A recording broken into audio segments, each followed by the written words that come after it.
Olá, seja muito bem-vindo ao Preveste da UEA.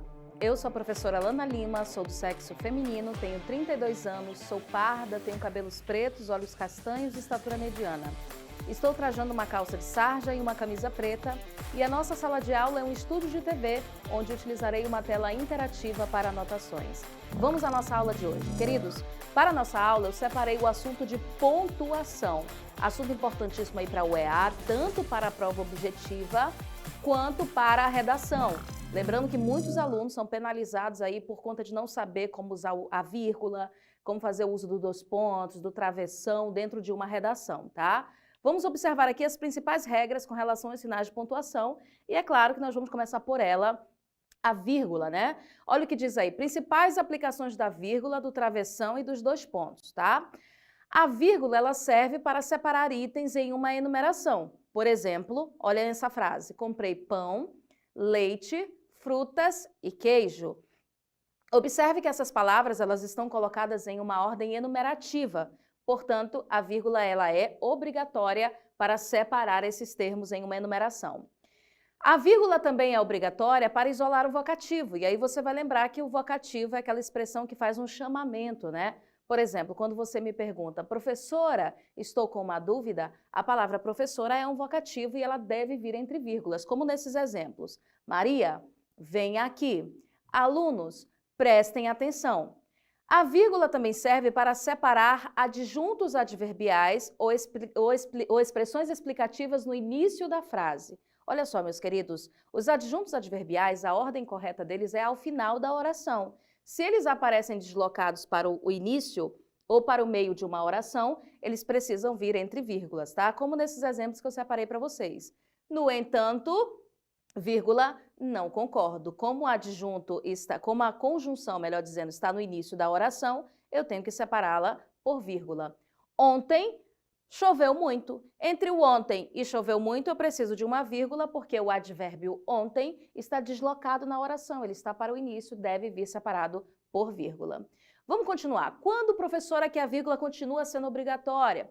Para isolar o aposto. O aposto é aquela expressão explicativa, né? Olha o exemplo que eu trouxe. Brasília, capital do Brasil, foi inaugurada em 1960. Você observa que a expressão capital do Brasil, ela vem entre vírgulas porque é um aposto explicativo. A função do aposto é explicar um termo anterior, sempre entre vírgulas, tá? Olha outra informação sobre a vírgula. Separar orações coordenadas assindéticas. Lembrando que sindética é que tem conjunção. Assindética é que não tem conjunção. Observem um exemplo. Chegou, lutou, venceu. Professora, eu tenho 3 orações? Tem. Você tem 3 orações porque você tem 3 verbos e onde há verbo, há oração. Percebe que está entre vírgulas porque as orações coordenadas assindéticas, elas precisam vir separadas por vírgula.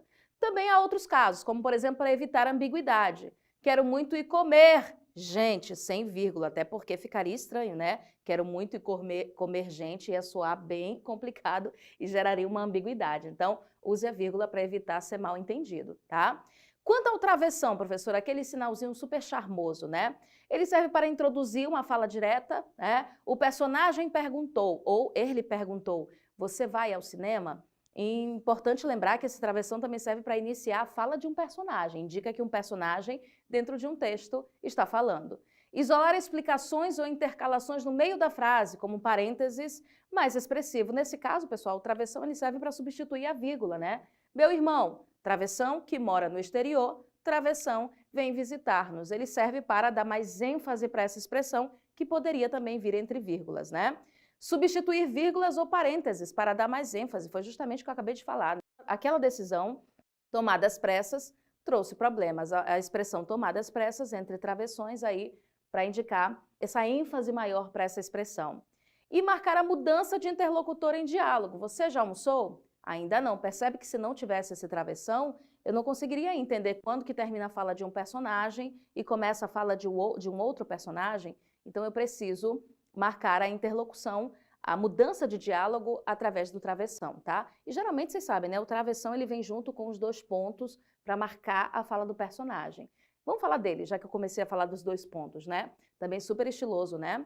Para que serve, professor, os 2 pontos ou 2 pontinhos, como a gente costuma usar essa expressão, né? para introduzir uma citação ou uma fala direta. Olha o exemplo. Ele disse, não vou aceitar isso. Observe que eu introduzi a fala direta do personagem, né? Ele disse, não vou aceitar isso, serve para introduzir essas frases, essas orações diretas, tá? Com fala de personagem.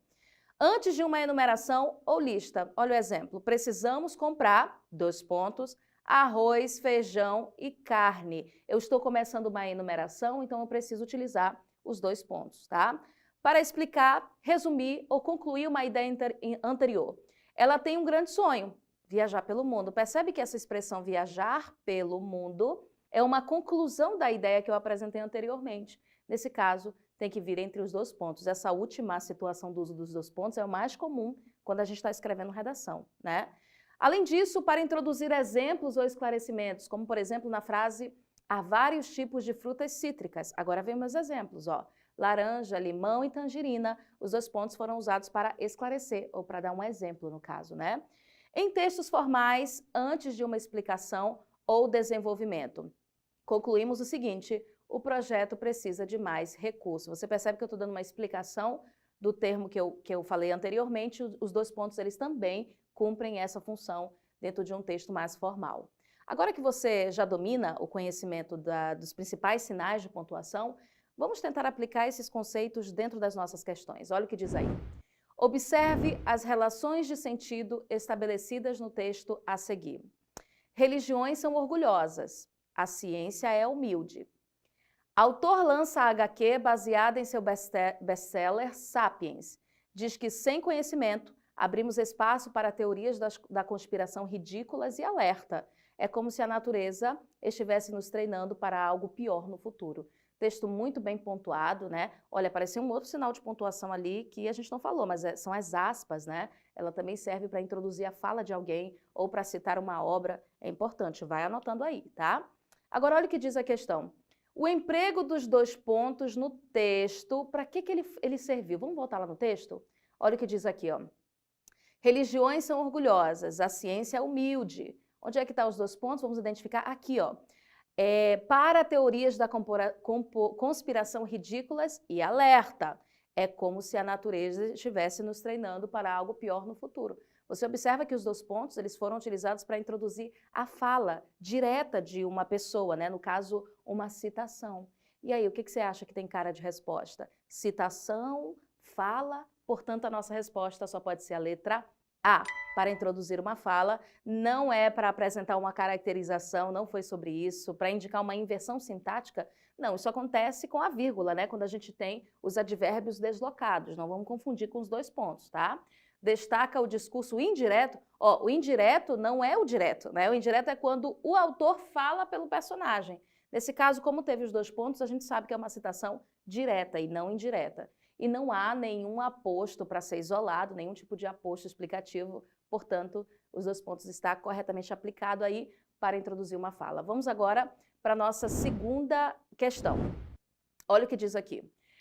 A vírgula está empregada de acordo com a norma padrão da língua portuguesa em... Esse tipo de questão a gente tem que ter bastante calma para analisar cada um dos itens, tá? Vamos olhar com calma a letra A. Ela diz assim.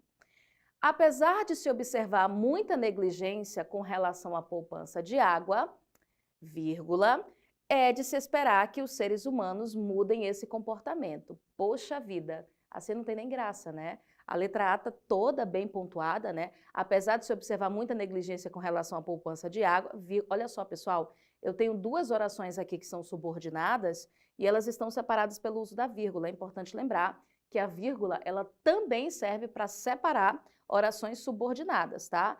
Mas aí você tem que olhar qual é o tipo de oração subordinada. Por exemplo, as substantivas, elas não podem ser separadas por vírgula. Já as adverbiais, que é o caso que a gente está vendo aqui, elas sempre ou quase sempre aparecem separadas por vírgula, né? As coordenadas quase sempre aparecem separadas por vírgula. Então, antes de você sair metendo a vírgula, tenta identificar qual é o tipo de oração subordinada. Nesse caso aqui, a vírgula corretamente aplicada, portanto, a nossa resposta é a letra A. Mas vamos analisar as outras com calma e tentar identificar qual é o erro de cada uma delas. A letra B diz assim, a água é um recurso finito. Faltou uma vírgula aqui, mas essa noção começou a ser difundida nos últimos anos. Ó, a água é um recurso finito, isso aqui é uma oração. Aí começa a segunda oração, mas essa noção só começou a ser difundida. Eu tenho uma oração que é uma oração coordenada adversativa, eu preciso colocar a vírgula entre elas duas, está errada a letra B. A letra C diz assim: a questão muitas vezes não se resume à existência de água. Faltou uma vírgula aqui, mas as condições de acesso. Percebe que está errado aí, né? A letra D diz assim: 2 milhões de toneladas de detritos são despejados em lagos e rios no mundo todo.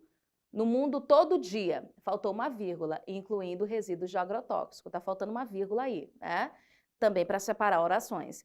Entre as estratégias baseadas no meio ambiente... Peraí, olha só o que ele fez aí. Ele colocou uma vírgula entre o nome e o adjunto adnominal. Essa vírgula aí é inaceitável, tá? Você separar o nome do seu adjunto adnominal através de vírgula está completamente errada. A letra E, portanto, só resta para a gente a letra A como resposta.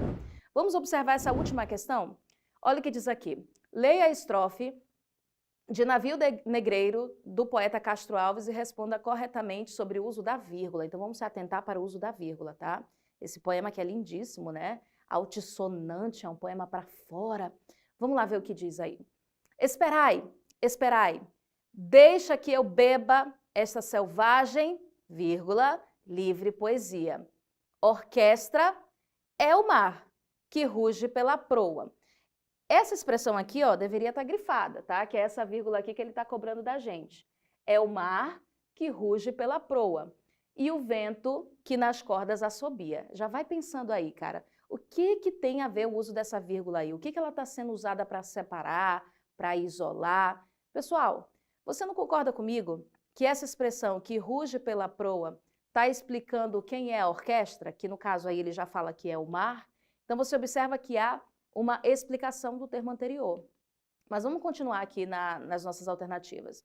Olha o que diz aqui, essa vírgula que está grifada aqui, novamente, ó, é o mar que ruge pela proa. Ela serviu para quê? Para isolar a oração adverbial? Para isolar o vocativo? Aparece entre orações de sujeitos diferentes? Isola a oração adjetiva explicativa? Isola a oração reduzida? Bem, você observou que a única alternativa que tem essa ideia de explicação é a letra D. Portanto, ela é a nossa resposta, tá? Aí você já aproveita para anotar uma informação muito importante com relação às orações subordinadas adjetivas, tá?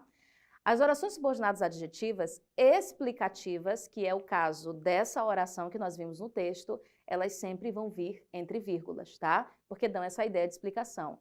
Já as orações subordinadas adjetivas restritivas, né, que restringe um elemento ou uma frase, ela nunca vem entre vírgulas. Então anota, restritiva sempre sem vírgula, explicativa sempre com vírgula, né? As outras obviamente estão erradas, não é um vocativo, não é uma oração com sujeitos diferentes, né, apenas explicando o elemento anterior. A letra D diz que ela isola a oração adjetiva explicativa, que é a nossa resposta, né? Portanto, e a letra E fala que isola uma oração reduzida, né? Mas isso não diz muita coisa. A oração reduzida, a gente tem que saber qual é o tipo de oração. Se é substantiva, se é adjetiva.